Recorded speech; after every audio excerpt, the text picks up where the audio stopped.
Hello friends, welcome to dict classes. मैं विपुल दीप सिंह आप सबका बहुत बहुत स्वागत करता हूं। ठीक है जी, जैसा कि आपको करंट अफेयर के ऊपर अपने 2 लेक्चर मिले, उसके बाद में एमएसडब्ल्यू को लेक्चर मिला। अभी हम फिर से एक और कुछ अलग हटके चीजें पढ़ने जा रहे हैं और वो यहाँ पर पूछा जाएगा। अगर मैं बात करूं पिछले पिछले कुछ सालों की, ये वीडियो हमारा रहेगा, आपको मैं बता दूं, पास्ट टू प्रेजेंट। मैं आपको ऐसे लेके आऊंगा, ठीक है जी, और ऐसे लेके आऊंगा, टॉपिक से बाहर जाऊंगा नहीं, सिलेबस के अंदर ही रहूंगा। और देखना पूरी बातचीत जो होगी ना हमारी यही होगी, इसके बारे में ही होगी। ठीक है जी, टॉपिक को मैं कोई इंडिविजुअल नाम तो दे नहीं सकता, लेकिन आप अभी पढ़ेंगे ना तो आपको पता जरूर चल जाएगा। चलिए मैं एक आपके सामने वो कुछ वर्ड लिखता हूँ, है ना, तो आपको कुछ समझ याद आए तो बताना मेरे को। के पी एम आर एस। अच्छा, इनसे आपको क्या याद आएगा, मैं करवाता हूँ। देखो भैया, के से क्योटो, पी से आपका पेरिस समझौता, ठीक है जी, एम से आपका मॉन्ट्रियल, ठीक है जी। मॉन्ट्रियल से आगे चलते हैं हम थोड़ा सा रोटरडैम की तरफ। अब रोटरडैम भी जब हो गया तो भैया यहां चलेंगे हम स्टॉकहोम की तरफ, ठीक है। तो ये सारा कुछ आपको मिलने वाला है इस वीडियो के अंदर। पास्ट से लेके प्रेजेंट तक जितनी भी इन्वायरमेंट से रिलेटेड आपकी ऑर्गेनाइजेशन तक सारी पढ़ देंगे। ऐसा बचना नहीं चाहिए कुछ जो इस एग्जाम के अंदर आए और हमें ना पता हो इन्वायरमेंट से रिलेटेड, ठीक है जी। चलिए स्टार्ट करते हैं, सारा का सारा कुछ पढ़ेंगे। सबसे पहले ऑर्गेनाइजेशन पढ़ेंगे। देखो पहला क्वेश्चन तो यही बनता है फुल फॉर्म का, आपसे कोई भी फुल फॉर्म पूछी जा सकती है। तो आज अपने चाहे वो गवर्नमेंट की है, चाहे वो इंटर गवर्नमेंट है, चाहे वो इंटरनेशनल है, सारे की सारी फुल फॉर्म तो स्टडी कर लेंगे। और उन सब ऑर्गेनाइजेशन की एक एक टैगलाइन जरूर पढ़ेंगे कि भैया उसने काम क्या किया, किससे रिलेटेड है ना, टैगलाइन जो है उनकी क्या काम किया। ये सारा का सारा हम कंटेंट इस वीडियो के अंदर पढ़ने लगे। मैं उम्मीद करता हूं आपको बहुत अच्छा आपका टाइम यूटिलाइज होगा। मुझे पता है क्योंकि मैंने भी तैयारी करी थी किसी टाइम। मुझे भी मालूम है कि जब हम कोई वीडियो प्ले करते हैं ना, हमारा ये होता है कि मेरा टाइम यूटिलाइज हो जाए। जब आप 30 मिनट इन्वेस्ट करते हो ना, तो आपको कुछ ना कुछ ऐसा मिलना चाहिए कि आपको लगे कि 30 मिनट बाद हाँ मैंने अच्छा कंटेंट देखा है। चलिए स्टार्ट करते हैं। सबसे पहले स्टार्ट करेंगे, छोटे से स्टार्ट करेंगे, गवर्नमेंट ऑर्गेनाइजेशन से स्टार्ट करेंगे, फिर इंटर गवर्नमेंट चलेंगे, फिर थोड़ा यूएन की तरफ चलेंगे, फिर मैं आपको धीरे धीरे बाहर घुमा के लाऊंगा ना। स्टार्ट करते हैं सबसे पहले गवर्नमेंट ऑर्गेनाइजेशन। थोड़ा सा पेशेंस रखना पड़ेगा आपको, बहुत कुछ मिलेगा इस वीडियो के अंदर और उम्मीद करता हूं ऐसा मिलेगा जो आपने अभी तक नहीं पढ़ा, ठीक है जी। सबसे पहले इसके बारे में तो आप जान ही गए, मेरी वीडियोस के अंदर, पिछली 2 के अंदर इसका जिक्र हुआ है। ये आपकी ministry of environment, forest and climate change, ठीक है जी। ये आपकी क्या है, मिनिस्ट्री ऑफ एनवायरमेंट, फॉरेस्ट, ये आपको मालूम है, मैं बेहतरीन तरीके से जानता हूं, लेकिन बस इतना ही था जो आपको मालूम है। इसके आगे वाला जो है ना वो आपको मैं बताऊंगा। चलिए जी, इसके अलावा हमारे कंट्री के अंदर गवर्नमेंट की अगर मैं बात करूं तो CPCB, central pollution control board, और स्टेट और आपके कौन से स्टेट वाले पोल्यूशन कंट्रोल बोर्ड हो सकते हैं। 2 तरीके की ऑर्गेनाइजेशन जो है गवर्नमेंट के पास है। एक तो ये MOEFCC आपका जो काम कर रहा है पूरे एनवायरमेंट के ऊपर, और सेकंड आपके पोल्यूशन कंट्रोल बोर्ड जो है या तो सेंटर वाला या स्टेट वाले, बस इसके बाद में कुछ नहीं है गवर्नमेंट का। चलिए जी आगे चलते हैं, इंटर गवर्नमेंट की तरफ चलते हैं। ये तो हुए गवर्नमेंट ऑर्गेनाइजेशन, दोनों बोलने नहीं है, दोनों याद रखने हैं ना, और ये याद रहेंगे भी आपको। अब हम चलते हैं इंटर गवर्नमेंट की तरफ, है ना। इंटर गवर्नमेंट ऑर्गेनाइजेशन आएंगे क्योटो प्रोटोकॉल पे भी आएंगे। रुको थोड़ा पेशेंस रखो। देखो सबसे पहले आपको याद रखना है यूनाइटेड नेशंस एनवायरमेंट प्रोग्राम। इसके बारे में भी हमारी वीडियो के अंदर डिस्कस हो चुका है, ठीक है जी। और आपने अगर करंट अफेयर वाला पहले भी देखा है तो उसमें आपको मिला होगा UNEP। इन्होंने क्या अवार्ड दिया था आपको पता ही है, ये आपको चैंपियंस ऑफ ग्लोब, है ना, चैंपियंस ऑफ अर्थ अवार्ड देता है, global champions of earth award UNEP देता है। चलिए आगे बढ़ते हैं नेक्स्ट। इसके बाद में ये नहीं आपने पढ़ा होगा IPCC, ये है आपका इंटर गवर्नमेंटल, ठीक है, स्पेलिंग मिस्टेक थोड़ी सी समाप्त करना अभी। Inter governmental panel on climate change, IPCC। अगर पढ़ा है तो ठीक है, वरना आपका ये रिवीजन हो रहा है यहाँ पर। जिन्होंने पढ़ा उनके लिए रिवीजन, जिन्होंने नहीं पढ़ा उनके लिए एक बार और रिवीजन। चलिए जी, IPCC inter governmental panel on climate change, और ये कब बना था, ये बना था आपका 1988 के अंदर। नेक्स्ट आपकी है इंटरनेशनल एनर्जी एजेंसी, ठीक है, इंटरनेशनल आपकी एनर्जी एजेंसी, ठीक है। और इसकी ये फुल फॉर्म है, इसको शॉर्ट फॉर्म में क्या बोला जाएगा, ई ए। देखो पूछा जा सकता है, कुछ भी पूछा जा सकता है फुल फॉर्म के लिए, अगर वो पूछेगा तो आपसे। नेक्स्ट आता है आपका, और ये है अर्थ सिस्टम गवर्नेंस प्रोजेक्ट। ये भी चला था, ये भी चला था, ग्लोबली चला था, अर्थ सिस्टम गवर्नेंस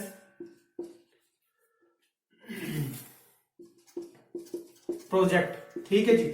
और ये आया था आपका कब, 2009 के अंदर। याद रखेंगे, अर्थ सिस्टम गवर्नेंस प्रोजेक्ट 2009 के अंदर है। इंटरनेशनल एनर्जी जो आपकी एजेंसी है ये IEA है। ठीक है। और नेक्स्ट है आपका ग्लोबल इन्वायरमेंट फैसिलिटी, ये भी याद रखनी है। इन्वायरमेंट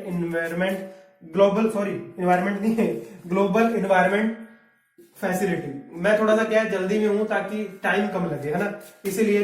चलिए कोई नहीं, आराम से रिलैक्स करते, इनको एक बार लिख लेते हैं। ये तो आपकी इंटर गवर्नमेंटल है। गवर्नमेंट के अंदर हमने दो तरीके की पढ़ी, एक तो MOEFCC और दूसरा आपका CPCB और स्टेट वाले पोल्यूशन कंट्रोल बोर्ड। अब इंटरनेशनली चले ना, तो सबसे बड़े ऑर्गेनाइजेशन यही है, यूनाइटेड इन्वायरमेंट प्रोग्राम। ये जो आपका ना UNEP, United Nations Environment Programme, ये आपका अवार्ड देता है। ये मैंने आपको याद कर दिया। दो आपको विशेष नाम भूलने नहीं है, एक तो विद्युत मोहन इंडिया के, और सेकंड नाम हमारे PM साहब मोदी साहब, उनका नाम। तो उनको 2018 का और 2020 को किसको मिला था, विद्युत मोहन को। चलिए आगे बढ़ते हैं, यहां बात करते हैं IPCC, inter governmental panel on the, sorry inter नहीं है ये, इंटर ही है, inter governmental panel on climate change, IPCC 1988 के अंदर। नेक्स्ट इंटरनेशनल एनर्जी एजेंसी, ये क्या है, ये एनर्जी के सेक्टर के अंदर काम करने वाली, नाम से समझ में आ रहा है, समझाने की जरूरत नहीं है। अर्थ सिस्टम गवर्नेंस प्रोजेक्ट, ये अर्थ को पता सेव करने के लिए था, है ना, जो क्लाइमेट वगैरह उससे रिलेटेड है, ये भी 2009 में हुआ। फिर आपका ग्लोबल इन्वायरमेंट फैसिलिटी 1991 के अंदर है। ये आपके सबसे बड़े इन्वायरमेंटल के अंदर जो थे ना, आपके इंटरनेशनली ग्लोबली चले हुए प्रोजेक्ट थे, जिनके आपको फुल फॉर्म और उनके बारे में आपको थोड़ा थोड़ा भी पता होना चाहिए। चलिए जी, अब हम UN की कॉन्फ्रेंस पे चलते हैं। जितनी भी UN से रिलेटेड कॉन्फ्रेंस हुई है, प्रोटोकॉल हुए हैं, समिट हुआ है, कुछ भी A to Z इस वीडियो के अंदर आपको मिलेगा। और स्टार्ट करते हैं, है ना। सबसे पहले हम चलेंगे UN की तरफ, है ना। और UN की जो कॉन्फ्रेंस है उनके बारे में मैं आपको बताता हूं। सबसे पहली कॉन्फ्रेंस जो है वो हुई थी आपकी UN conference on human environment. ठीक है जी, ह्यूमन इन्वायरमेंट लिखने की जरूरत नहीं है आपको, देखो ना। और ये हुई थी उस टाइम पर स्टॉकहोम में, बाद में ना इसको स्टॉकहोम कन्वेंशन भी कहा जाने लगा, बात समझ रहे हो क्या, स्टॉकहोम कन्वेंशन। और ये हुई थी 1972 के अंदर। ठीक है जी। अब इसमें हो क्या रहा था, बातें क्या हो रही थी, इसके अंदर बात हुई थी सबसे ज्यादा इफेक्ट ऑफ इन्वायरमेंटल डिग्रेडेशन। अच्छा जी, डिग्रेडेशन के बारे में तो आप बहुत अच्छे से परिचित हो। डिग्रेडेशन क्या होता है, डिग्रेडेशन का मतलब है डिकम्पोजिशन, ऑर्गेनिक मैटर जिसका डिकम्पोजिशन पॉसिबल है। इफेक्ट ऑफ इन्वायरमेंटल डिग्रेडेशन, तो यहां पर जो डिग्रेडेशन आपका ये जो वर्ड है ना, डिग्रेडेशन, ये जो वर्ड यहां पर लिया गया है नाम, वो इस संदर्भ में नहीं लिया गया कि यहाँ पे डिकम्पोजिशन हो रहा है। यहां पर डिग्रेडेशन से मतलब है कि खराब होना, यहां पर है इसका मतलब खराब, या मैं बात करूं नुकसान। ठीक है, नुकसान हुआ है जो अर्थ को, उसके बारे में बात हो रही थी यहाँ पे। ठीक है, degradation on quality of human life, on quality of human life, ये इंपॉर्टेंट है। इसके अंदर ना एक एक लाइन ही मैं आपको दो रहा हूं, सिर्फ ये आपको याद रखना है। UN कॉन्फ्रेंस है जो ह्यूमन इन्वायरमेंट पे हुई थी, और इसके अंदर बात क्या की गई थी, 1972 स्टॉकहोम के अंदर हुई, effect of environmental degradation on quality of human life, ये याद रखना है, पहला पॉइंट आपका। चलिए जी नेक्स्ट पॉइंट पे चलते हैं, और ये आपका है वियना कन्वेंशन। वियना कन्वेंशन जो है ना, आपने पढ़ लिया होगा, नहीं तो आपने थोड़ा बहुत कभी ना कभी बात करी होगी।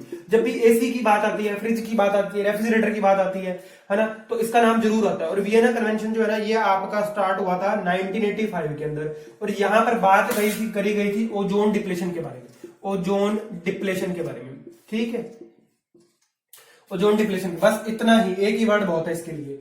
नेक्स्ट आपका जो थर्ड है वो है मॉन्ट्रियल प्रोटोकॉल।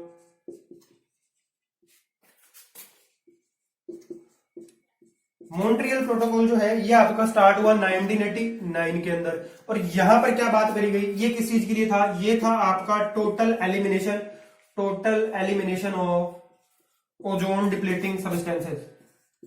समझ में आ रही बात। और यहां पर ना आप ये डिप्लेटिंग लिख लेना, डिप्लेटिंग चलिए जी, ये मैंने आपको 3 पॉइंट दिए। यूएन वाली आपको याद है, वियना कन्वेंशन के बारे में याद रखना है आपको कि ये ओजोन डिप्लेशन से रिलेटेड था। ठीक है, ओजोन डिप्लेशन से रिलेटेड बात करेगी। इसी के बाद जस्ट 4 साल बाद आपका मॉन्ट्रियल प्रोटोकॉल हुआ। इसी बात को ना यहाँ पर जो ट्रीटीज हो रही थी वो मॉन्ट्रियल प्रोटोकॉल से, और आपका क्योटो प्रोटोकॉल भी है, बाद में फिर क्योटो प्रोटोकॉल भी आया। वहां पर हमने ग्रीन हाउस इफेक्ट की बात करी थी, लेकिन हम चाह क्या रहे थे कि ओजोन लेयर का जो डिप्लेशन है ना वो क्या हो जाए, वो कम हो जाए। और ओजोन लेयर का डिप्लेशन कैसे कम हो सकता था, अगर हम एक गैस है आपकी CFC, ये क्लोरोफ्लोरोकार्बन गैस जो है ना, अगर इसका इमिशन कम होगा, अगर आप इसको कम इमिट करोगे तो क्या होगा, आपकी ओजोन लेयर जो है ना बच जाएगी। अब आप कहोगे सर ओजोन लेयर का काम क्या होता है? भैया ओजोन लेयर क्या करती है, जो आपके पॉल्यूटेंट है ना, यहां से जो अपने अर्थ से अपने क्या कर रहे हैं, प्रोड्यूस कर रहे हैं, उनको क्या करती है, उनको तो नीचे रोकती है। अब हो क्या रहा है, डिप्लेशन का कारण क्या, जितने भी ये है ना पोल्यूटेंट, ये ऊपर जाते हैं और ओजोन लेयर को खराब कर रहे हैं। ओजोन लेयर काम क्या करती है, जो सन के जो हार्मफुल रेडिएशन आ रहे हैं ना, उनको अर्थ तक पहुंचने में ही नहीं देती। उनको क्या करती है, खुद इमिट कर लेती है, अपने अंदर समा लेती है, उन्हें खत्म कर देती है, एक तरह से मैं कहूं तो, है ना। लेकिन इसके अंदर छेद होते जा रहे हैं। छेद किन की वजह से हो रही है, ये ऐसे पोल्यूटेंट जो आपके CFC वगैरह है, ये इनको खराब कर रहे हैं। ये आपका ओजोन लेयर डिप्लेशन के बारे में बातचीत है। ठीक है, अपन कोशिश करेंगे जल्दी से जल्दी मैं आपको उसके ऊपर वीडियो दूं तो और डिटेल में बात करेंगे ओजोन डिप्लेशन के अंदर। अच्छे फैक्ट निकाल कर लाऊंगा मैं। ठीक है, ऐसे नहीं बात करेंगे, जनरल सी बात नहीं करेंगे, फैक्ट निकाल कर लाएंगे, फैक्टफुल डाटा, पास से लेके प्रेजेंट के अंदर चलेंगे ओजोन डिप्लेशन में। चलिए आगे बात करते हैं। और नेक्स्ट आपका है बेसल कन्वेंशन। ठीक है, फोर्थ है आपका बेसल कन्वेंशन। अच्छा जी, बेसल कन्वेंशन जो है ये पहली बार कब हुआ, ये हुआ था 1989 के अंदर। और यहां पर क्या बात करी गई थी, यहां पर बात गई थी कंट्रोल ऑफ ट्रांस बाउंड्री। ठीक है जी, ट्रांस बाउंड्री, ये बड़ी लाइन लिखनी जरूरी होती है, ट्रांस बाउंड्री इसलिए मैं लिख रहा हूं, वरना नहीं लिखता, एक एक वर्ड लिख के छोड़ देता है ना। Control of trans boundary movement of hazardous waste. ठीक है जी, अब ना मैं ना ये ना थोड़ा सा आगे डिटेल में भी समझाऊंगा आपको बेसल वाला हैजार्डस वेस्ट। यहां पर ना वेस्ट को ना कैटेगराइज किया गया था, एक तो हैजार्डस वेस्ट बोला, ठीक है, यही थोड़ा बता देता हूं, और दूसरा बोला अदर वेस्ट। आपका ये जो अदर वेस्ट था ना, इसके अंदर क्या हो रहा था, आपका हाउस होल्ड वेस्ट है ना, हाउस होल्ड वेस्ट जो है ना आपका, जो आप डोमेस्टिक वेस्ट बोल रहे हो, अभी आपने क्या होगा इस वीडियो से पहले MSW वाला देख लिया होगा, मैं इतनी तो उम्मीद करता हूं। जो हाउस होल्ड वेस्ट है उसको तो रख दिया अदर के अंदर, और यहां पर बात हो गई थी एशेस की। हाउस होल्ड वेस्ट के अंदर इसने एशे भी इंक्लूड कर ली, एशेस जो है आपकी, है ना। और हैजार्डस वेस्ट की कैटेगरी के अंदर इसने क्या किया, इंडस्ट्रियल वेस्ट जो है ना वो सारे के सारे ऐड कर दिए। ये बेसल कन्वेंशन में बात हुई थी, पूरा डिटेल में पढ़ेंगे इसी वीडियो के अंदर।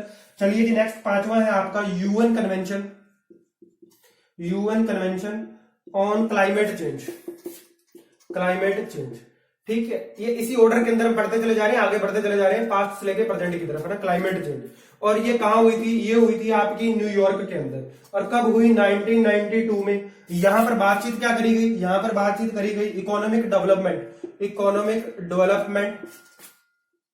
ठीक है जी, economic development and environmental protection. देखो मेरे को भी याद रहना बहुत मुश्किल है, क्योंकि ये डेटा बहुत ज्यादा है, मुश्किल है, बहुत मुश्किल है, मैं भी मानता हूं। आपको एक बार नहीं, कम से कम ये जो पीडीएफ है ना, ये जो नोट्स मैं आपको दूंगा, इसकी पीडीएफ कम से कम 3-4 बार आपको ढंग से रट्टा मारना है, तब जाके आपको याद होने लगेगा किस कन्वेंशन में कौन सी बात हुई थी। पता क्या होता है, जो सिविल सर्विसेज के बच्चे तैयारी करते हैं ना, है ना, अब आपको लग गया होगा कि ये इतना सारा कंटेंट जो निकाल कर लाना, एक मतलब जो नॉर्मल स्टेट जेई वगैरह की तैयारी कर रहा है या एडमिनिस्ट्रेटिव की सर्विस तैयारी कर रहा है, उनके लिए भी पॉसिबल नहीं है। क्या होता है, जो बंदा सिविल सर्विसेज की तैयारी कर रहा होता है ना, वो इतने डेप्थ में जाकर पढ़ता है, बात समझ में आ रही है, इतना ये आप जो ये सारा कुछ पढ़ रहे हो ना, इनके अंदर की बातें, इनके अंदर कितने अमेंडमेंट किए गए, किसके अंदर कौन सा केमिकल की बात करी गई, कब कौन सा खत्म किया गया, कौन सी नई रोक लगा दी, ये सिविल सर्विसेज वाले जो बच्चे ना वो स्टडी करते हैं। धीरे धीरे आप और जान जाओगे।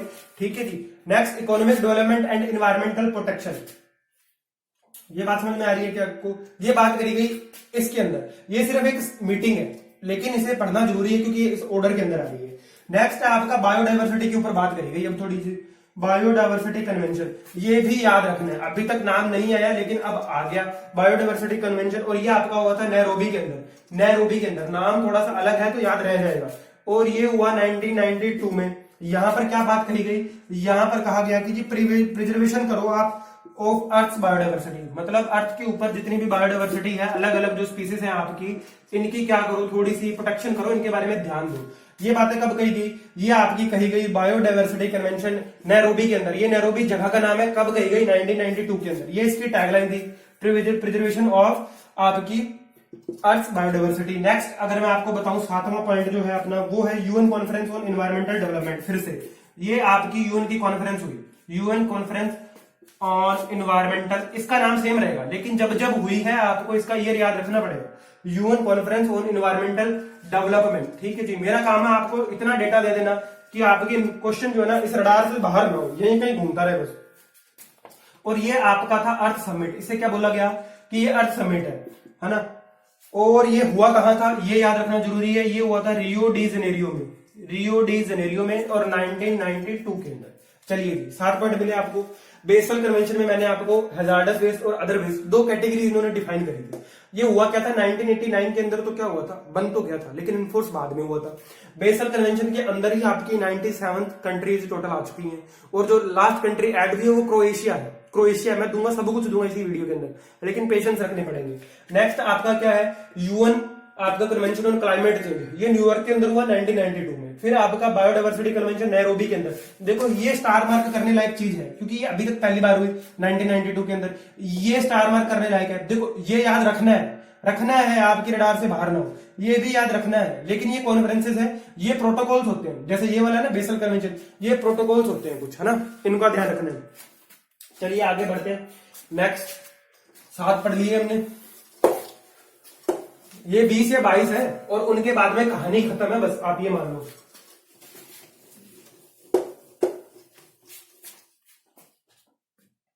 चलिए नेक्स्ट है आपका जनेवा कन्वेंशन, ये दे दिया क्या मैंने आपको,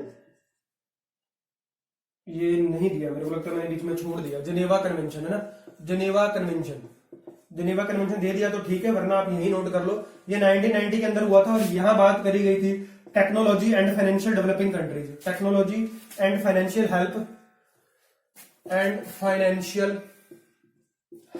टू डेवलपिंग कंट्रीज। मतलब यहां पर क्या कहा गया, इसके अंदर क्या बात हुई है कि जो विकास कर रही है ना कंट्रीज, जैसे हम इंडिया किसके अंदर आता है भैया, डेवलपिंग कंट्रीज के अंदर आता है, डेवलप्ड में नहीं है यार। और एक चीज आपको मैं बताऊं, जो इंडिया है ना, इंडिया आपकी कंट्री, इसने ना अभी तक एक है प्रोटोकॉल जिसको नहीं माना, और वो अभी मैंने जो थोड़ी देर पहले आपको बताया ना उसी को ही नहीं माना इंडिया ने।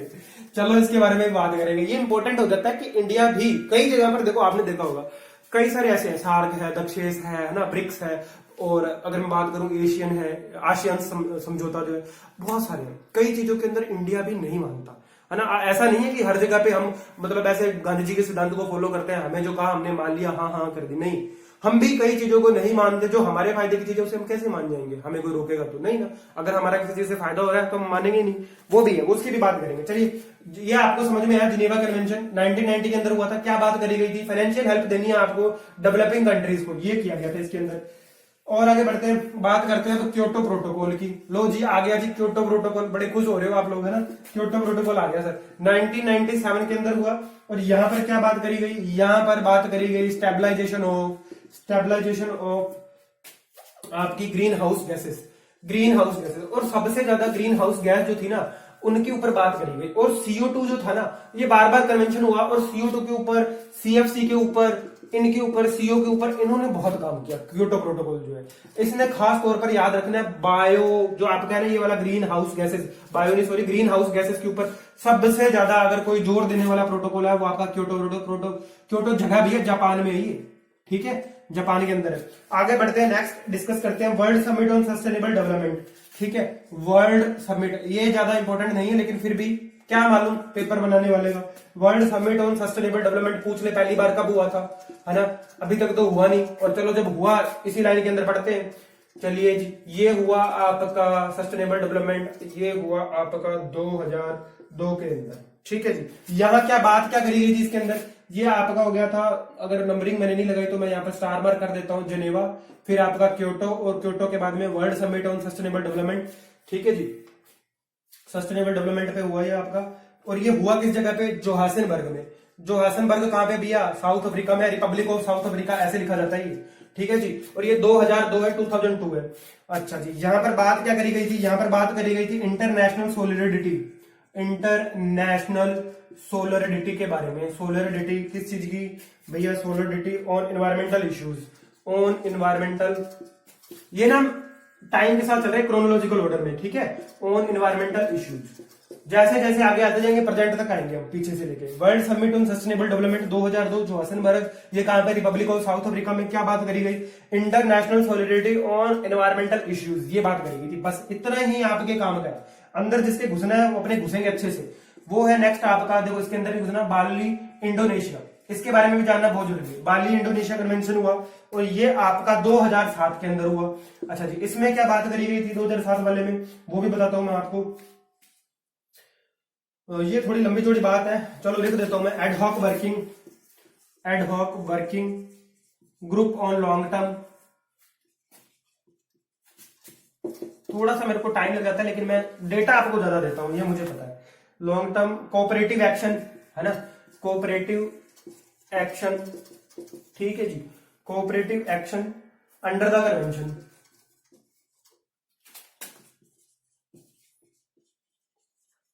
ठीक है, इसमें क्या हुआ, इसमें ना बाली इंडोनेशिया 2007 जो है, यहां पे हमने क्या कहा, ad hoc working group on the long term cooperative action under the convention. यहां पर क्या किया गया, यहां पर एक सिस्टम बनाया गया, एस्टेब्लिश किया गया कि जो लोग है ना, जो लोग काम कर रहे हैं है ना, जो कंट्रीज काम कर रही हैं एक साथ मिलके, उनका एक ग्रुप बनाया जाए जो लॉन्ग टर्म तक काम करे, है ना। कई बार क्या होता है, जैसे मैं आपको बताऊं, जैसे क्योटो प्रोटोकॉल है, मान लो, है ना, क्योटो प्रोटोकॉल जो था, इसके अंदर जो बातें कही गई वो बाकी सारी कंट्रीज ने मानी नहीं, सपोज दैट बहुत सारी कंट्रीज ने नहीं मानी, तो क्या होगा, जो उसकी नेक्स्ट प्रोटोकॉल होने वाला ना, उसके अंदर एक ऐसा डॉक्यूमेंट लाया जाएगा, कैसा एक्ट लाया जाएगा जिसके अंदर लिखा जाएगा कि अगर आपको इसके अंदर आना है ना, तो पिछला जो आपका प्रोटोकॉल था उसकी ट्रीटीज भी आपको माननी होगी। वैसी ही बात यहां करी गई है बाली इंडोनेशिया 2007 वाले के अंदर। ठीक है, आगे बढ़ते हैं थोड़ा सा।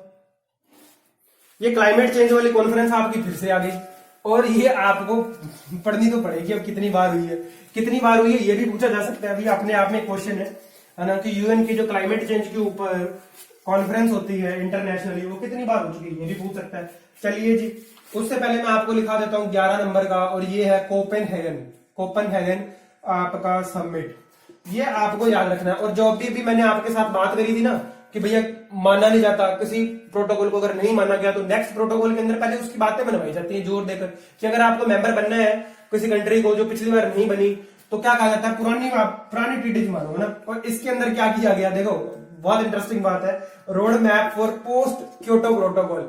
ये बता दिया गया कि भैया अगला जो क्योटो प्रोटोकॉल होने वाला है ना, उसके अंदर हम ये सारी बातें करने वाले हैं। मतलब कोपेनहेगन जो समिट था उसके अंदर क्या किया गया, एक नया मैप तैयार किया गया, नेक्स्ट क्योटो प्रोटोकॉल जो होने वाला था, पिछले वाले के बाद में अगले वाला, उसकी बातचीत कहां करी गई, कोपेनहेगन समिट के अंदर करी गई, कोपेनहेगन समिट में 2009 के अंदर। ठीक है जी, अगली आपकी फिर से कॉन्फ्रेंस है यूएन, है ना, यूएन की आपकी ये है क्लाइमेट चेंज पर, UN convention on climate change, और ये कहां हुई थी, इसके बाद में दोहा, और दोहा कहां पर है आपका, कतर के अंदर। ठीक है, याद रखेंगे कतर में 2012 में। और इसे ना एक और चीज भी कहा जाता है इसके अलावा, इसे कहा जाता है द दोहा। देखो ये स्टार मार्क करने लायक चीज है, क्यों, क्योंकि इसका अलग से नाम है द दोहा क्लाइमेट गेटवे, इसे ये बोला जाता है। और ये आपको स्टार मार्क मैंने कर दिया, भूलना नहीं है। ये पूछे ना द दोहा क्लाइमेट गेटवे क्या है, तो ये भैया ये क्या था, यूनाइटेड नेशंस की है ना एक कॉन्फ्रेंस थी जो क्लाइमेट चेंज के ऊपर थी, और कब हुई थी, 2012 में। इससे पिछली आपने पढ़ी कहां हुई थी, न्यूयॉर्क के अंदर हुई थी, ये आपको याद रखनी पड़ेगी। चलिए जी, ये टोटल हो गए 12 आपके। आगे देखता हूं मैं, आगे और भी है या नहीं, बस खत्म हो गए इतने। इसके बाद में पेरिस जलवायु समझौता है, वो मैं आपको यहां नहीं दे रहा, उसके पीछे भी एक कारण है, यूएन जलवायु समझौता, वो इसलिए नहीं दे रहा क्योंकि आपको ना वो उसको हम पढ़ेंगे क्लाइमेट चेंज के अंदर पढ़ेंगे। ठीक है, नोट यहां पर कर लो पेरिस जलवायु समझौते को, इसे बोला जाता है पेरिस एग्रीमेंट, है ना, पेरिस एग्रीमेंट। और ये आपका 2016, और इसके अंदर क्या लाइन क्या रखी गई, टैगलाइन क्या थी, टारगेट्स फॉर एवरीवन। थोड़ा बहुत आपने पढ़ा होगा कभी ना कभी करंट अफेयर के अंदर कि कार्बन क्रेडिट की कुछ बात हुई थी, है ना, कुछ ऐसी कंट्रीज थी जो डेवलप्ड हो चुकी हैं और कार्बन का उत्सर्जन ज्यादा कर रही थी। और कार्बन का उत्सर्जन मैं आपको सही में बताऊं ज्यादा किससे होता है, सिविल इंजीनियरिंग के स्टूडेंट को पता होना चाहिए। सीमेंट प्रोडक्शन के अंदर दुनिया में पहले नंबर पर कौन है, चाइना, और सेकंड नंबर पर कौन है, इंडिया। तो इंडिया देखो भैया, जब सेकंड नंबर पर लार्जेस्ट वर्ल्ड का प्रोड्यूसर है, सीमेंट का प्रोड्यूसर है प्लस एक्सपोर्टर भी है, है ना, एक्सपोर्ट भी कर रहे हैं हम लोग, जम के सीमेंट का एक्सपोर्ट कर रहे हैं। तो सीमेंट के प्रोडक्शन के अंदर CO2 का इमिशन सबसे ज्यादा होता है। भैया आपने लाइमस्टोन की इक्वेशन पढ़ी है ना, अरे मैंने बताया था ना कि लाइमस्टोन CaCO3, अगर आप इसे टेम्परेचर दोगे, मतलब एकदम रेड हीट दोगे, तो ये किसमें टूट जाएगा, CaO प्लस CO2। और ये CO2 जो आपकी गैस है ना, ये ही क्या है भैया, ग्रीन हाउस इफेक्ट में सबसे ज्यादा रिस्पॉन्सिबल है। बात समझ में आ रही है। और ये होती कहां से, सीमेंट के प्रोडक्शन में आपको लाइम को हीट करके क्या बनाना पड़ता है, CO बनाना पड़ता है। और CO आपका क्या होता है, क्विक लाइम होता है। जीके है ये तो जीके है, इतना आपको पता होना चाहिए। और क्विक लाइम जो होता है, इसके अंदर एक प्रॉपर्टी होती है वाटर के साथ रिएक्ट करके स्लेक होने की। भैया वाटर के साथ रिएक्ट करके क्या बना देता है, CaOH होल्ट वाइज बना देता है, और इसे हम क्या बोलते हैं, स्लेक लाइम बोलते हैं, कैल्शियम हाइड्रोक्साइड। ठीक है, इतनी जानकारी यहां देने जरूरी थी, मैंने आपको दे दी।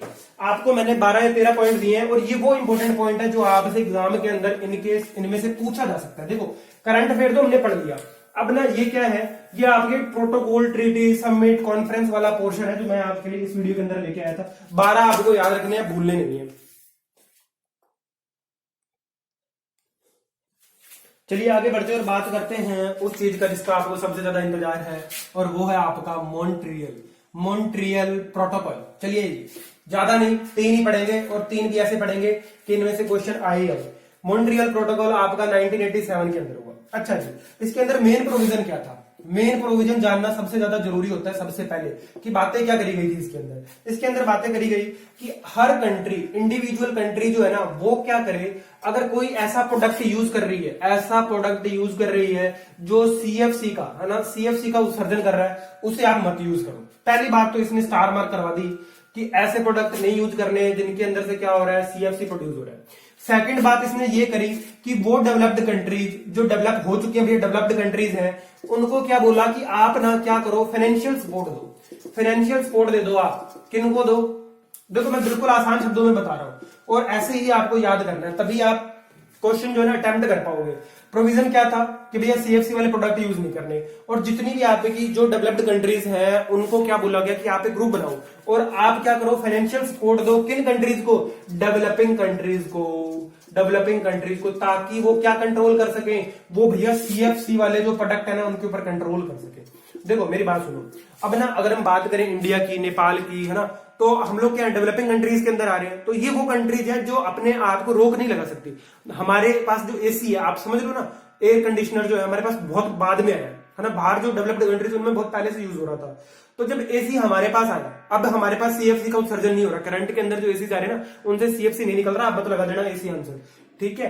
तो जो आपका CFC था ये निकल रहा था, उनकी तो मजबूरी थी ना, नेपाल की तो मजबूरी है ना AC लगाना, क्योंकि भैया अब आए इतने साल बाद है, इंडिया की भी थी तो लगाया हमने, किया। जब टेक्नोलॉजी नहीं आती तो अडॉप्ट करते हैं ना, सबने MI के फोन यूज किए ना, क्योंकि हमारे पास ऑप्शन नहीं था, ठीक है। अब CFC के जो प्रोडक्ट है ना, इनको रोकथाम लगाने के लिए जो आपकी डेवलप्ड कंट्रीज थी उनको बोला गया कि आप फाइनेंशियल सपोर्ट दो डेवलपिंग कंट्रीज को, ताकि वो CFC वाले प्रोडक्ट जो है इनको ना यूज करे, और ऐसी टेक्निक्स बना पाए जिससे वो CFC वाले प्रोडक्ट को पूरी तरह क्या कर दें, डिस्कार्ड कर दें, उनको खत्म कर दें कि नहीं, हमें इन्हें यूज नहीं करना। क्या ये सारी बातचीत आपकी रिलेटेड है क्या ओजोन डिप्लेशन से? बिल्कुल जी, आपकी समझ में आ गया होगा कि किस प्रकार से आपको ये सारे कन्वेंशन याद करने हैं। बस इतना ही फैक्ट्री डाटा आपको याद रखना है कि यहां पर बात की गई थी, मेन उद्देश्य क्या है इसका। प्रोविजन तो इसने ये दिया कि कंट्री जो प्रोडक्ट यूज कर रही है CFC के, उनको बोलो कि आप तो रोको ही रोको, प्लस जो डेवलपिंग कंट्रीज है उनको फंड दो ताकि वो ये प्रोडक्ट यूज ना करें, और इसके इमिशन पर क्या हो सके भैया, रोक लग सके, रोकथाम हो सके, और आपका ओजोन डिप्लेशन जो है वो क्या हो, डिक्रीज हो। ये पूरी बात करी गई थी आपकी मॉन्ट्रियल प्रोटोकॉल के अंदर। बाकी आपको नोट्स के अंदर लिखा हुआ मिल जाएगा अगर आपको ज्यादा पढ़ना है तो। बिल्कुल मैंने ज्यादा भी ऐसा नहीं है, यहाँ पर अगर 3 बातें लिखी है तो नोट्स के अंदर 5 बातें हैं बस। और वो 5 बातें क्या होंगी, इंग्लिश में लिखते हैं ना अपने, समझाना आसान होता है, लिखना मुश्किल होता है थोड़ा सा, इसलिए 2 बातें ज्यादा बढ़ जाती है। चलिए नेक्स्ट प्रोटोकॉल की बात करते हैं। वीडियो थोड़ा लंबा होता जा रहा है, मुझे यह है कि बस 30-32 मिनट का वीडियो और आपको सब कुछ मिल जाए, दोबारा कुछ देखना ना पड़े। 12 तो मैंने आपको पॉइंट बोल दिए जितने भी सबमिट हुए, है ना। चलिए जी आगे नेक्स्ट बात करते हैं, और वो है आपका क्योटो प्रोटोकॉल। आ गया फिर से क्योटो प्रोटोकॉल, कई बार बातें हो रही हैं इसकी। 1997 के अंदर हुआ था ये शुरुआत, ठीक है जी। अब 1990 के अंदर शुरुआत नहीं, देखो 1997 के अंदर इसके अंदर ना एक बात कही गई, है ना। और ये था किससे रिलेटेड, क्योटो प्रोटोकॉल, ये आपका यूनाइटेड नेशन जो है ना उसका एक फ्रेमवर्क था। जो क्योटो तो देखो एक जगह है, जगह जिस जगह पे हुआ उसका नाम पड़ गया क्योटो प्रोटोकॉल। जिस सन के अंदर हुआ तो बोलने लगे कि क्योटो प्रोटोकॉल 1997, लेकिन है किसका, यूएन का है। देखो एक ना ये वर्ड भी आता है, इसको क्या बोलते हैं, कोप को क्या बोलते हैं, ये बोलते हैं कॉन्फ्रेंस। जिन लोगों को नहीं पता मैं उनको बता रहा हूँ, वो सीधा रटते हैं कोप 25, कोप 14, पर इसके मतलब पे कभी जाते नहीं है ना। ये होता है आपका कॉन्फ्रेंस ऑफ पार्टीज, इसलिए इसको कोप बोला जाता है, ठीक है। बात समझ में आ रही है क्या भाई? मैं इन लोगों के लिए कह रहा हूँ जो मेरे जैसे बेचारे भूले भटके हैं, है ना, जिनको मालूम नहीं है, वो कोप 25, कोप 14 डायरेक्ट रट्टा मार लेते हैं। लेकिन होता क्या है, कोप का मतलब कॉन्फ्रेंस ऑफ पार्टीज। ये आपको क्लियर हो गया होगा। चलिए जी, ये यूनाइटेड फ्रेमवर्क था और किस बात के ऊपर था उसके बारे में थोड़ी सी बात करते हैं हम, प्रोटोकॉल के ऊपर। और ये चाहता क्या था, ये चाहता था क्लाइमेट चेंज के ऊपर बात करना, है ना। और इसने बात भी करी क्योटो प्रोटोकॉल ने। जब इसने बातचीत करी तो बहुत सारी कंट्रीज ने इसकी बात मानी भी नहीं। मानी नहीं तो क्या हुआ, फिर आगे नेक्स्ट जो हुआ आपका, मैंने अभी आपको बताया, उसके अंदर क्या किया गया कि क्योटो प्रोटोकॉल जो है उसकी बातें आपको माननी पड़ेंगी। आपको पता है ना, पेरिस जलवायु समझौता जो था उसको लेकर बहुत सारी कंट्रीज ने एग्री नहीं हुई थी, कह रही थी कि नहीं हमें नहीं काम करना है इसके ऊपर, हम नहीं मानेंगे। अमेरिका तो बहुत बाद में, अभी भी कई बार दरकिनार हो जाता है उससे। यहां पर बात करी गई आपकी क्लाइमेट चेंज की, इतना याद आपको रखना है क्योटो प्रोटोकॉल के अंदर। अब हम चलते हैं कोप टू बेसल। अब असली कहानी शुरू होगी, COP to Basel and Stockholm conventions की तरफ। कोप टू बेसल और रोटरडैम भी है इसमें भैया, बीच में रोटरडैम भी ऐड कर लेना। चलो जिनके बारे में बातचीत करते हैं। अगर मैं बात करूं रिसेंटली पिछले साल के अंदर 2019 के अंदर आपका सबसे पहले हुआ, अगर मैं बात करूं तो कोप बेसल कोप 14 सबसे पहले हुआ, बेसल कोप 14, और इसी के साथ यहीं पर ही 2 दिन के अंदर अंदर हुए थे सारे के सारे। और नेक्स्ट हुआ आपका रोटरडैम कन्वेंशन, और ये था कोप 09। भैया मैंने चेक कर लिया, जिन लोगों को बहम हो वो अपना निकाल लेना, 2019 वाला ये आपके पास लेटेस्ट अभी जो होने वाला है ना नेक्स्ट फ्यूचर का, मैं वो अभी भी बता रहा हूँ ना। देखो नेक्स्ट आपका कौन सा है, कोप 09 के बाद में आपका आ गया स्टॉकहोम। ये आपको याद रखना, स्टॉकहोम जो है ये भी आपका क्या है, कोप 09। ये तो थे आपके 2019 के। अगर आपको पूछो 2020 के कहां होने वाले हैं, तो भैया 2020 के ना अभी आपके कहां होंगे, जिनेवा में। पहले वाले भी जिनेवा में हुए, लेकिन कब होंगे ये ना भी प्रस्तावित है 20-21 जुलाई को। 20-21 जुलाई 2021 को प्रस्तावित है अगले ये तीनों, कौन सा, बेसल, रोटरडैम और स्टॉकहोम। भैया ये क्वेश्चन आ सकता है, कई बार ओलंपिक पूछ ले जाता है, वर्ल्ड कप पूछ ले जाता है कि अगला कब होगा, कई कंपटीशन एग्जाम्स के अंदर। तो आपको ये याद रखना है कि नेक्स्ट बेसल, स्टॉकहोम और रोटरडैम तीनों के तीनों कहां होने वाले हैं, जिनेवा के अंदर 20-21 जुलाई 2021। और पिछले भी कहां हुए हैं, जिनेवा के अंदर हुए। इतनी तो हुई बात, ठीक है। इतनी बात जब आपने याद कर ली तो हम बढ़ते, अरे भैया जिनेवा, कई लोग ढूंढ रहे होंगे सर ये कंट्री है क्या है, स्टेट, देखो जी क्या है ये, स्विट्जरलैंड। स्विट्जरलैंड के बारे में तो हर बंदा और हर बच्चा भी जानता है, ठीक है। जिनेवा कहां पर है, स्विट्जरलैंड के अंदर है, ये आपको याद रखना है। और अब हम बात करते हैं मेजर डिसीजन जो कोप के अंदर इंक्लूड हुए थे, वो क्या कहते हैं। सबसे पहले मैं आपको पढ़ाता हूं बेसल कन्वेंशन, ठीक है जी, बेसल ही पढ़ाते हैं आपको।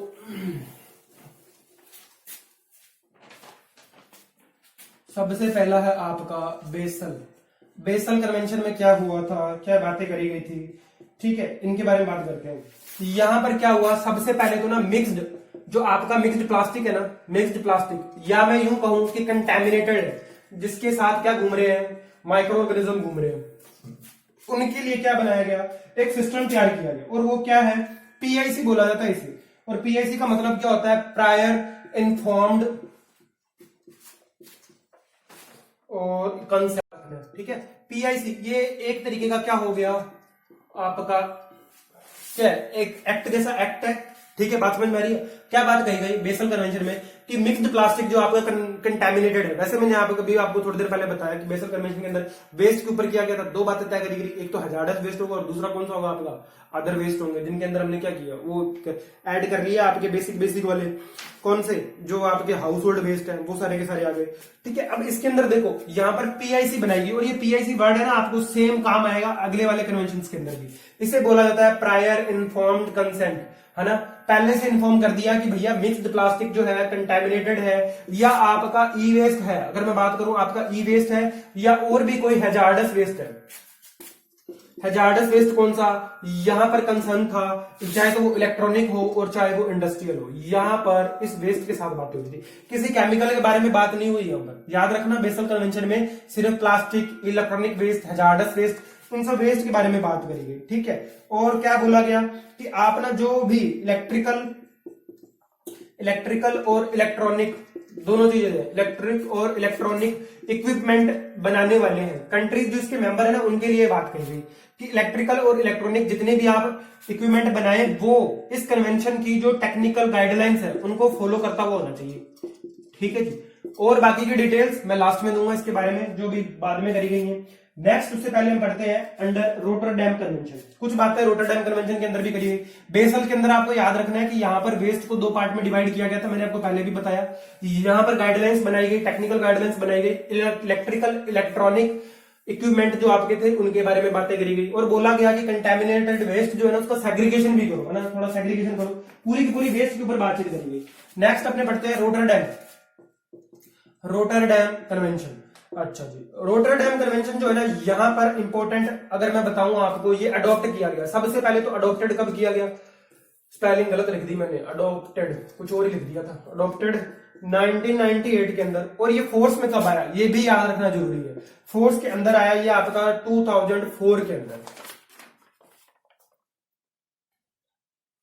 यहां पर क्या बोला गया, रोटरडैम के अंदर बात करी गई थी जो आपके केमिकल है ना, जो केमिकल प्रोड्यूस हो रहे हैं और वो कहां से हो रहे हैं, इंडस्ट्रियलाइजेशन से प्रोड्यूस हो रहे हैं, उन केमिकल के बारे में बात करी गई, उन पे रोकथाम की बात करी गई। और 2 के आपको नाम याद रखने हैं। पहला है आपका पेस्टिसाइड से बनने वाला, ये आपका पेस्टिसाइड वाले से है, ठीक है। और इसको बोला जाता है फोरेट के ऊपर। और भैया जो लोग खेती बाड़ी करते हैं ना उनको अच्छे से नाम पता होगा, फोरेट। ये छिड़का जाता है खरपतवार को नष्ट करने के लिए, ठीक है जी। केमिकल जो है ना, जो केमिकल प्रोड्यूस हो रहे हैं गंदे वाले का मतलब आपके, सॉरी गंदे वाले नहीं है, जो क्या है हैजार्डस है। यहाँ पर नाम लेना है हैजार्डस, वो मैं थोड़ा जनरल बोल गया था, हैजार्डस है। चलिए जी, प्लास्टिक, ये पेस्टिसाइड में से कौन सा, एक तो फोरेट आपको याद रखना है। और सेकंड में आपको बताता हूँ, थोड़ा नाम कठिन है, ये HBCD, शॉर्ट फॉर्म या लॉन्ग फॉर्म इसकी पूछी जा सकती है। और आपको याद रखना है इसका नाम क्या है, हेक्सा ब्रोमो साइक्लोडिकेन, नाम याद रखना पड़ेगा, कोई इलाज नहीं है। Hexabromocyclododecane, HBCD 2 chemicals Rotterdam convention में रोक लगाई गई। एक तो आपका कौन सा, फोरेट जो पेस्टिसाइड है, और दूसरा कौन सा, HBCD। और ये आपका इंडस्ट्री से निकलता है, इंडस्ट्रियल है, ठीक है। ये इतनी बात समझ में आई क्या। अब चलो थोड़ा सा आगे बढ़ते हैं। इसी के अंदर यहां पर क्या बात करी गई, यहां पर PIC बनाई गई। PIC का मतलब भैया प्रायर इन्फॉर्म कंसेंट, इसके बारे में बनाई गई PIC कि अगर कोई भी कंट्री इसका क्या कर रही है, एक्सपोर्ट कर रही है, इंपोर्ट कर रही है, वो भैया ध्यान रख लो। रोटरडैम कन्वेंशन के अंदर बात कही गई है कि ये हैजार्डस वेस्ट की कैटेगरी में है। दोनों के दोनों केमिकल ह्यूमन हेल्थ के साथ खिलवाड़ करते हैं, ठीक है, ह्यूमन हेल्थ को इफेक्ट करते हैं, इसलिए इनके ऊपर आप क्या करो, कंट्रोल करो। दोनों केमिकल का नाम याद रखना है आपको, फोरेट का और आपका हेक्साब्रोमोसाइक्लोडिकेन, ये आप याद रखने आपको। रोटरडैम कन्वेंशन में इनके ऊपर बात करी गई, इनके ऊपर रोक लगाई गई, ठीक है जी। आगे चलते हैं नेक्स्ट स्टॉकहोम कन्वेंशन पे, है ना। वीडियो थोड़ा लंबा हो रहा है, मुझे ये बस फिक्र खाती है कि आपका टाइम खराब नहीं होना चाहिए भैया। स्टॉकहोम कन्वेंशन के अंदर भी देखो 2 केमिकल के ऊपर रोक लगाई गई, ठीक है। सीधा मैं आपको नाम दे देता हूं, आप नोट्स में पढ़ लेना, ठीक है। लेकिन जो इंपॉर्टेंट बात है वो बोर्ड पे डिस्कस कर लेते हैं हम लोग। स्टॉकहोम कन्वेंशन में केमिकल के ऊपर रोक लगाई गई, और ये कौन से थे, डाइकोफोल जो है ना आपका, ये कहां से बनता है, देखो ये भी पेस्टिसाइड की फॉर्म के अंदर यूज किया जाता है। इसे बोला जाता है मिटीसाइड, ये एक मिटीसाइड है और यूज होता है आपका फ्रूट्स, ठीक है, वेजिटेबल्स, ऑर्नामेंटल। देखो ऑर्नामेंटल वर्क जो है ना, ऑर्नामेंटल का मतलब होता है सजावटी, ऑर्नामेंटल, ये मैंने गलत लिख दी क्या, ऑर्नामेंटल्स, इनके अंदर ये यूज होता है। इसके अलावा भी इसके और सारे सोर्स हैं, देखो कहां कहां हो रहा है, टी, कॉफी और भी है, ठीक है। लेकिन आपको यहां पर क्या करना है, ये याद रखने हैं। डाइकोफोल जो है ना आपका, ये मिटीसाइड है, फ्रूट्स और वेजिटेबल्स के अंदर यूज होता है। फिर उसके बाद में ऑर्नामेंटल काम जो किया जाता है वहां पर भी ये केमिकल प्रोड्यूस होता है, यूज में लिया जाता है। टी और कॉफी के अंदर भी लिया जाता है, ठीक है। इसके ऊपर भी रोक लगाई गई, कहां पर, स्टॉकहोम कन्वेंशन के अंदर। चलिए डाइकोफोल के बाद में एक और है PFOA, बस 4 याद करने हैं आपको, 5वां नहीं याद करवाऊंगा, है ना। ये कौन है, इसका भैया नाम क्या है, इसका नाम तो बड़ा कठिन है, चलिए बताता हूं मैं फिर भी आपको, PFOA। और इसे पहले मैं ना इसके इफेक्ट बता दूं डाइकोफोल क्या क्या दिक्कत क्या देता है आपको। डाइकोफोल देता है इरिटेशन ऑफ, क्यों रोक लगाएगी उसका भी कारण पढ़ दो ना। ये है इरिटेशन देता है आपको स्किन का। अगर मैं बात करूं, ये आपके हाइपर स्टिमुलेशन की दिक्कत भी देता है, हाइपर स्टिमुलेशन स्टिमुलेशन, अरे भैया हाइपर स्टिमुलेशन होगा कहां पे, नर्वस सिस्टम में, ठीक है, नर्व सिस्टम के अंदर होगा आपके, हाइपर स्टिमुलेशन देता है। फिर उसके बाद में ये क्या करता है, ट्रांसमिशन है किसका, ट्रांसमिशन करता है ये human as well as birds as well as aquatic life. भैया इतनों को दिक्कत दे रहा है एक्वेटिक लाइफ, और एक्वेटिक लाइफ में कौन से आएंगे, आपकी फिश आएगी क्या, अलगई आएगा क्या, ये सब लोग आएंगे। इन भाई बंधुओं को भी क्या कर रहा है, परेशान कर रहा है। तो उस केमिकल को क्या कहा गया, डाइकोफोल को, कि भैया बंद करो इसको, रोको, इतने लोगों को खराब कर रहा है। अच्छा, इसके अलावा ये क्या करता है, और ये एक हानिकारक आपका क्या है, टॉक्सिक वेस्ट है, टॉक्सिक वेस्ट केमिकल भी है ना, इसको याद रखेंगे। चलिए आगे बढ़ते हैं। और नेक्स्ट है आपका PFOA।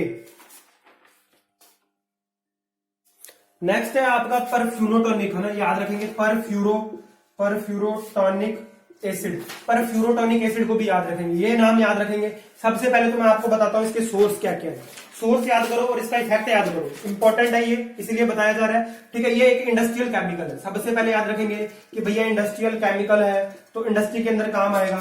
आपके जो नॉन स्टिक वाले बर्तन होते हैं ना, नॉन स्टिकी बर्तन जो आपके होते हैं, यूटेंसिल्स, वहां पर ये एज ए सर्फेक्टेंट भी यूज होता है, ठीक है, सर्फेक्टेंट भी यूज होता है, और ये एज ए पेंट के अंदर भी यूज होता है, भैया पेंट्स वगैरह के अंदर भी यूज होता है, टेक्सटाइल के अंदर यूज होता है, आपके कारपेट बनाने में भी यूज होता है। भैया देख लो इतना कुछ हो रहा है इसके एक से, कारपेट के अंदर भी यूज हो रहा है। अगर मैं बात करूं आपकी जो फायर फाइटिंग फॉर्म होती है ना, फायर फाइटिंग फॉर्म, उसके अंदर भी क्या होता है आपका, यही केमिकल होता है, इसका नाम है परफ्यूरोटोनिक एसिड, PFOA। शॉर्ट फॉर्म के अंदर पूछा जा सकता है PFOA।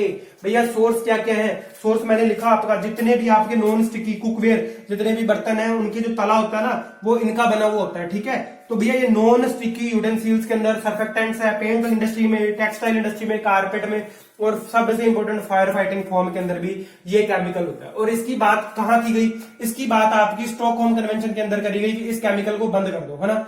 चलिए जी, अब थोड़े से इसके इफेक्ट पढ़ते हैं कि इसके मेजर हेल्थ इश्यूज क्या है, क्यों ये दिक्कत क्यों दे रहा है इतना, इसके हेल्थ इश्यूज है इसलिए। चलिए जी, कौन कौन से इसके हेल्थ इश्यू, एक तो ये देता है आपको किडनी कैंसर, अब बहुत खतरनाक चीजें देता है, किडनी कैंसर। फिर आपको देता है ये टेस्टिक्यूलर आपका कैंसर, टेस्टिक्यूलर भी आपको कैंसर दे रहा है ये। और लास्ट आपको दे रहा है हाइपरटेंशन। कब दे रहा है भैया, जब वीमेन क्या है, प्रेग्नेंट है। हाइपरटेंशन करता है, हाइपरटेंशन इन प्रेगनेंसी। इतना खतरनाक केमिकल है, इसलिए कहां बात करी गई इसकी, स्टॉकहोम के अंदर।